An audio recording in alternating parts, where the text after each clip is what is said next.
motius. Segons l'informe del sector agrari valencià elaborat per la Conselleria d'Agricultura, la nostra comunitat representa aproximadament el 6,3% de la renda agrària d'Espanya.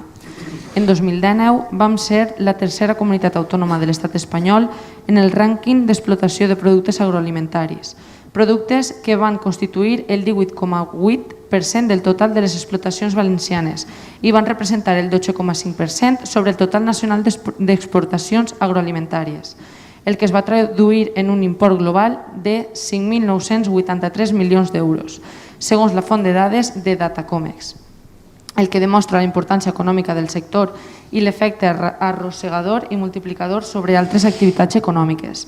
Malgrat això, estem davant d'una contínua crisi de rendibilitat de les produccions agropecuàries.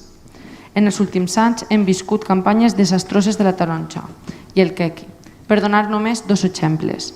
Aquesta situació s'accentua amb les actuals conseqüències i les perspectives que imposen els tractats de lliure comerç entre la Unió Europea i tercers països, Sud-àfrica, Mercosur, Vietnam i d'altres que estan per arribar. Vistos tots els precedents, no podem dubtar de l'impacte negatiu que aquests acords tindran en les diverses produccions de la Comunitat Valenciana, especialment cítrics i transformats com a sucs i arròs.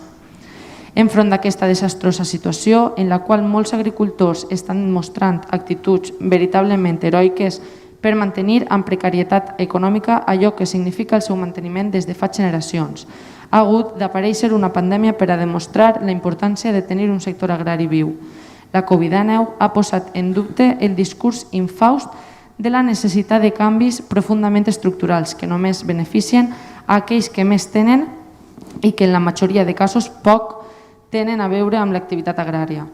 Aquest virus que s'està produint un desastre sanitari mundial està demostrant que, no obstant això, hem de reconèixer al treballador agrari la dignitat i la justícia que es mereix. L'incessant augment dels costos de producció, la utilització de l'agricultura i la ramaderia valenciana com a moneda de canvi en els acords de la Unió Europea amb països tercers, la discriminació perpètua de la política agrícola comuna cap als cultius mediterranis, la pràctica de les grans distribuïdores que coneguem com a la venda a pèrdues o el compliment de la legislació més rigorosa en matèria fitosanitària, ambiental i de benestar animal front a la laxitud o inexistència d'aquestes normes, o la utilització de mà d'obra esclava a aquests mateixos tercers països. Dibuixen un panorama angoixant i tràgic per al sector agropecuari valencià. El sector que ha patit la disminució de la renda agrària, que en 2019 va descendir un 4% front a 2018, any que va patir una reducció situant-se en 1.763 milions d'euros, cosa que va suposar 108 milions d'euros menys que en 2017, tendència que al llarg del que portem del 2020 no ha fet sinó empitjorar. Al mateix temps, a la Comunitat Valenciana som líders en superfície agrària abandonada, patint també la falta de relleu generacional i l'envelliment de la població agrària. Liderem la pèrdua de superfície agrària de regadiu i patim una endèmica falta d'inversions en infraestructures, fets que, tots junts, engreugen la situació quasi crítica de despoblació que pateix la pràctica de la totalitat de les comarques interiors al nostre territori. Finalment, la nova PAC post-2020 manté la distribució de les ajudes en benefici dels grans productors d'un model extensiu i propi d'una agricultura que no té res a veure amb la nostra. Per això, davant una situació que amenaça l'estil de vida que durant generacions han tingut moltes famílies valencianes que construeix la nostra idiosincràsia, amb el que això suposa socialment i econòmicament per a la nostra societat, a més de la defensa del producte de proximitat i la seva conseqüència també en l'aspecte mediambiental, que proporciona, a més, mitjans econòmics al nostre món rural i a tots els que viuen de la cadena econòmica que produeix l'agricultura. Presentem els següents acords. 1.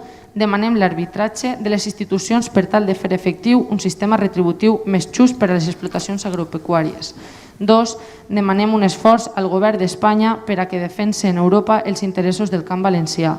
3. Comunicar aquests acords al Govern d'Espanya i a la Conselleria d'Agricultura, Desenvolupament Rural, Emergència Climàtica i Transició Ecològica de la Generalitat Valenciana.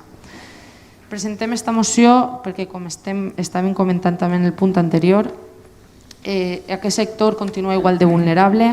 No és la primera moció que es presenta en un plenari de Carcaixent a benefici d'aquest sector, però pense que com a poble, Bressol de la Tarda, Carcaixent ens deguem a la protecció de la nostra essència, com és el camp, i demanem, per favor, la consideració d'esta moció per a pal·liar, solucionar aquest problema que s'agrava amb això de la Covid-19.